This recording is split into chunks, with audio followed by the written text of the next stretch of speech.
Hello, I've just done a small interview with Turkish television and I will post some of that, I hope.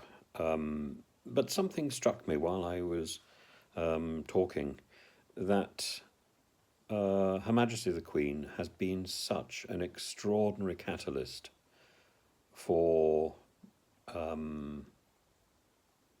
positivity in our country over the last 70 years. 70 years, 214 days.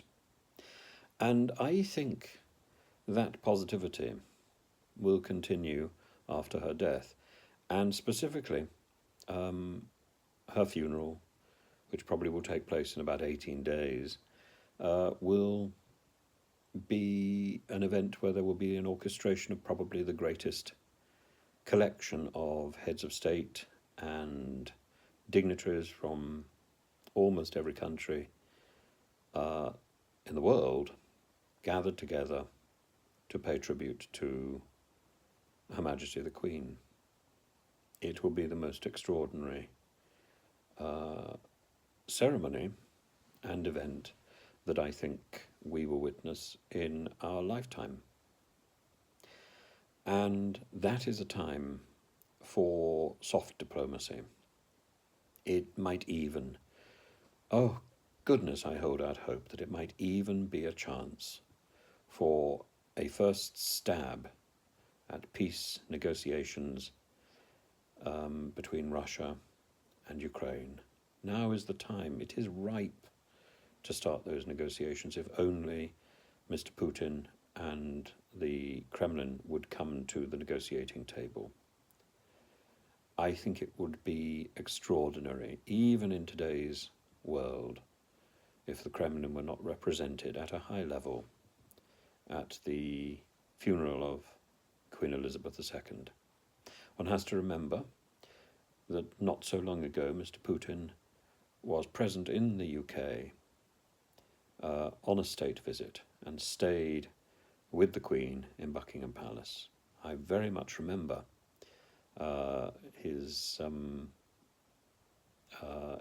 English being caught on camera by the British press, and he was at his most charming.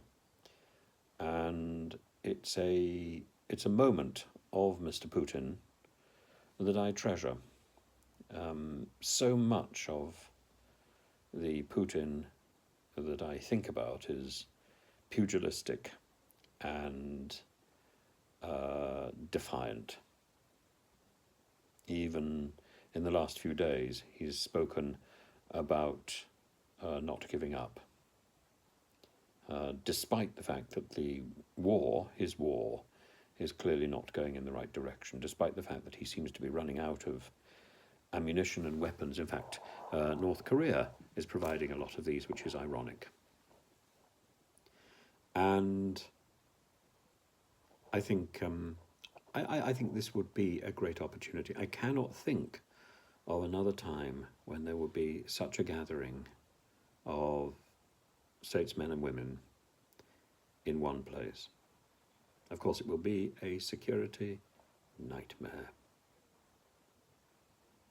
Anyway, at the end of a long day, a long and extraordinary day, the passing of an era, a time when I think it's Liz Truss who said, it's extraordinary that Liz Truss is the person who had campaigned when she was younger for the abolition of the monarchy, and she now says that Her Majesty the Queen was the rock upon which modern Britain was built. Extraordinary. An extraordinary turnaround in belief. I remember when Liz Truss was at Oxford, I think I went back and I was involved in directing and designing some operas, and I don't think I came across Liz Truss. I certainly came across other people around about that time,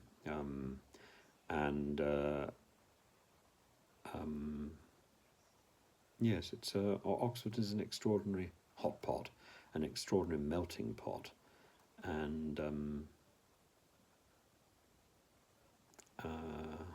I always hope for the best.